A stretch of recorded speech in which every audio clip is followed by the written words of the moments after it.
मी लोककलावंत गणेश भाऊ कदम दुधा, तालुका जिल्हा बुलढाणा. गेल्या 35 वर्षापासून लोककलेच्या माध्यमातून समाज प्रबोधन जनजागृती करतोय. वाघ्या मुरळी, वासुदेव, गोंधळ, भारूड, इतर काही लोककला हे महाराष्ट्राची संस्कृती जपण्याचं काम आम्ही करतोय.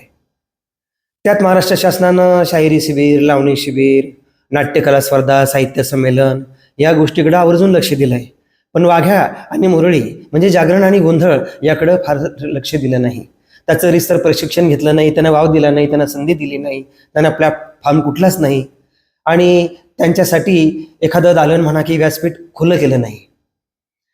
मग या लोककलेतल्या कलावंतांनी जीवन जगायचं कसं?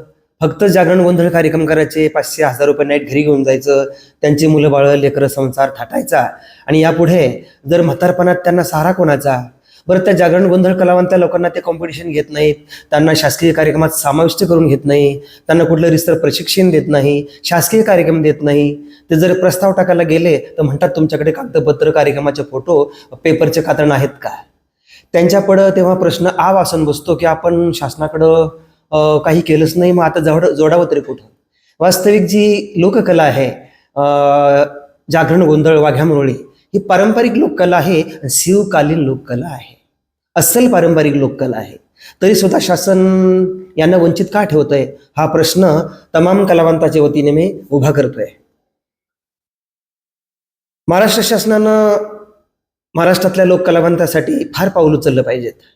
वास्तविक महाराष्ट्रात पारंपरिक लोककलेमध्ये वाघ्या, मुरळी, गोंधळ, जागरण, दांड्यार, खडी गंमत, लावणी, शाहिरी अशा अनेक लोककला आहे. मग तुम्ही इतर लोककलावंतांना पुरस्कार देताय, त्यांच्यासाठी काही राखीव कॅटेगरी ठेवताय. मग आम्हीच काय शासनाचं काय गुन्हा केला असं मला वाटतं. खंत शोकांतिका मला तमाम कलावंताच्या वतीनं व्यक्त करावीशी वाटते. म्हणून यापुढे शासनानं कलावंतांना, बाकीच्या कलावंतांना जे कॅटेगरी आहे तशी आम्हाला दिली पाहिजेत. काही निकष न लावता की चला वयाची अट तर काय उगाच वयाची अट कलावंतासाठी आहे, 50 वर्षी होऊ द्या. आता 50, 55, 60 वर्ष झाली, कलावंत म्हातारच होतो, तेव्हा त्यांनी कधी लाभ घ्यायचा या गोष्टीचा? नाचून नाचून कुदून कुदून या मुरळ्या कामाला लागतात आणि समाजातल्या लोकांना त्यांना सहन करावं लागतं. ते नाव ठेवतात, वाघ्या मुरळीत काम करतोय, त्यांना विचित्र समाजाचं बोलणं ऐकून घ्यावं लागतं, तरी ते आपण सहन करतात. मग आपण सहन केल्यापेक्षा शासनानं आमच्यासाठी छान पावलं उचलावीत. म्हणजे आम्ही एक समाजातले घटक आहोत. कलावंत एक जनसेवा, समाज प्रबोधन आणि संस्कृती जपण्याचं काम करतात आणि आम्हाला समाजापासून वंचित ठेवणं आम्हाला कितपत योग्य आहे ही शोकांतिका आहे, ही खंत आहे. म्हणून आमच्यामध्ये सुद्धा काही गट्स आहेत, काही संघटना आहेत, त्यांनी एकत्र यावं आणि शासनाला ठाम सांगावं की आम्ही कशात कमी आहे, जागरण गोंधळ कशात कमी आहे, आम्ही शिवकालीन लोककला आहे आणि आम्हाला त्याच्यापासून वंचित. आम्ही लोककलेमधले पाईक आहोत, घटक आहोत. म्हणून आम्हाला यापुढे शासनानं एक वेगळ्या कॅटेगरीतून पुरस्कार जाहीर करावे. जेव्हा आम्हाला पाहून युवा कलावंताची उर्मी वाढल, जे जागरण गोंधळात कार्यक्रम करतात, युवा कलावंत आहेत, युवा पिढीसाठी आमच्यापासून काहीतरी प्रेरणा मिळेल, वसाय मिळेल, त्यांना कॉन्फिडन्स येईल, आत्मविश्वास येईल की वा हे काही खराब नाही, याला जागरण गोंधळ म्हणतात, यात दम आहे, पॉवर आहे, यात काहीतरी समाज प्रबोधनाचं कार्य आहे. म्हणून जागरण गोंधळ कला तोच प्रकार, पण आम्ही बेटी बचाव, बेटी पढाव, व्यसनमुक्ती, स्वच्छता, साक्षरता, अनेक काही ज्या काही विस्कलमी कार्यक्रमाचे प्रचार प्रसिद्धी आहे ते आम्ही सुद्धा सहज सादर करू. आम्ही स्वरात करतोय, स्वर, ताल, लय आम्हाला सगळंच कळतं, पण आम्हाला या गोष्टीपासून का बरं वंचित ठेवायचं? तर शासनाला माझी एकच विनंती आहे, बाकी प्रशिक्षण घेता, शाहिरीचं लावणी महोत्सव घेता, नाट्य महोत्सव घेता, त्यामध्ये आमचं पाहून, ग्रामीण भागातली कला पाहून तुम्ही त्यावर PhD करता मुंबई विद्यापीठामध्ये आणि आमचंच चोरून घेता, मग आम्हाला वंचित ठेवता.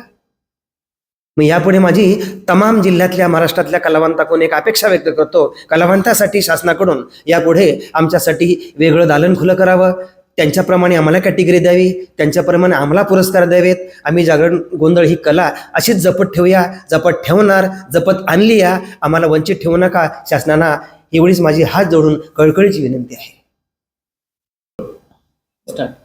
नमस्कार, मी लोककलावंत अमोल रमेश जायवे, राहणार निमगाव गुरु, तालुका देऊळगाव राजा, जिल्हा बुलढाणा.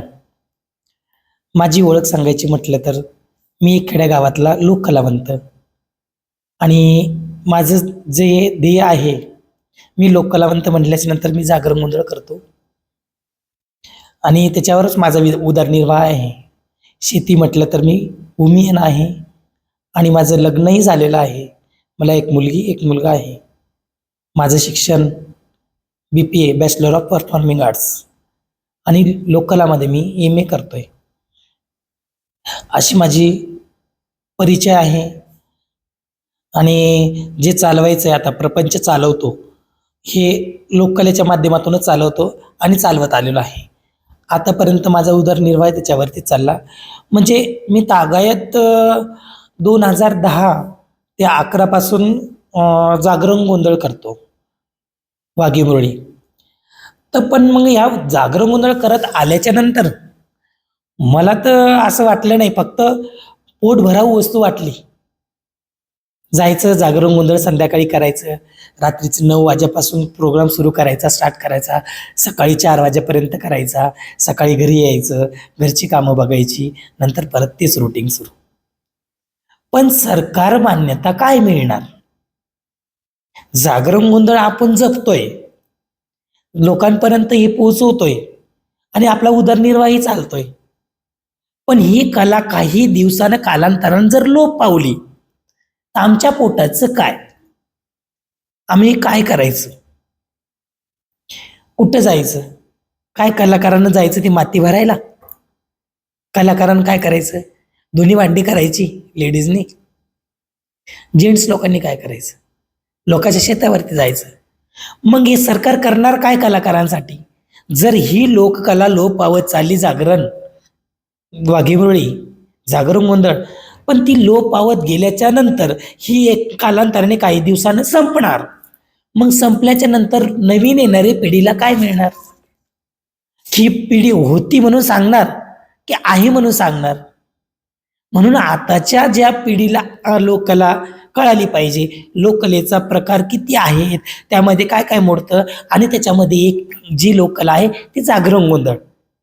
आणि जागरण हे पहिले कोणत्या गोष्टीसाठी केलं जात होतं, कशामुळं केलं जात होतं, त्याच्यामध्ये वाद्यवृंद कोणते होते, त्याच्यामध्ये काम काय केलं जात होतं, त्याची सुरुवात कुठून होती, मध्यंतरी काय केलं जायचं आणि उतरता भागाला काय केलं जायचं, या कलेमध्ये काय वापरायचं, हे काही कळणार नाही.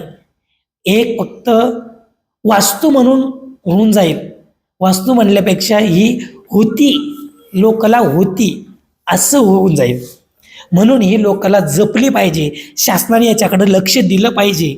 म्हणून शासनाला मी हात जोडून विनंती करतो की थोडंफार 100% 5% का होईना, पण ह्या जागरण गोंधळाकडे लक्ष द्या. म्हणजे शासनाने याच्यासाठी काय केलं पाहिजे? सांस्कृतिक महोत्सव सगळ्या लोककलांचे होतात, पण जागरणाचे होत नाही. जागरणासाठी कॉम्पिटिशनही ठेवलं पाहिजे, त्याच्यासाठी प्रशिक्षणही शासनाने ठेवलं पाहिजे, सांस्कृतिक महोत्सवही ठेवला पाहिजे. त्यांच्यासाठी जागरण गोंधळातल्या व्यक्तींसाठी एखादा पुरस्कारही केला पाहिजे, किंवा जागरण गोंधळातल्या लोकांसाठी एक कामही दिलं पाहिजे. जसं तुम्ही संस्थांना कामं देतात, रजिस्ट्रेशन संस्थांना, झाडे लागवा झाडे जगवा, पाणी वाढवा पाणी जुडवा, बेटी बचाव, व्यसनमुक्ती, अजून जादूटोणा, भ्रष्टाचार निर्मूलन, हर घर तिरंगा, असे काय सगळे प्रोग्राम देतात. हे शासन फक्त कुठं देतात की संस्थांनाच. एखाद्या ग्रुपला जर दिला, जागरण गोंधळालाच दिला, तर त्यांनाही पोटाला काम मिळेल, त्यांच्या हाताला काम मिळेल, पोटाला भाकर मिळेल, आणि लोकांपर्यंत ही लोककला जागरण गोंधळाची पोहोचल. म्हणजे ह्या शासनाने या स्तरावर जर काम केलं तर ही लोककला लोप पावणार नाही.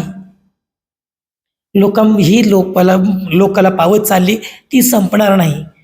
म्हणून शासनाला हेच म्हणणं आहे की याच्याकडं पूर्ण लक्ष द्या. नाही देता आलं तर 5% का होईना हात जोडून विनंती आहे ह्या गोष्टीकडं. म्हणजे ही लोप पावत चाललेली लोककला ही समोर आणण्यासाठी, जी ज्या स्थितीमध्ये पडलेली आहे ती वरच्या स्थितीला आणण्यासाठी, त्याची लेवल वरती करण्यासाठी शासनाने याच्यासाठी काहीतरी केलं पाहिजे, याच्याकडे लक्ष दिलं पाहिजे.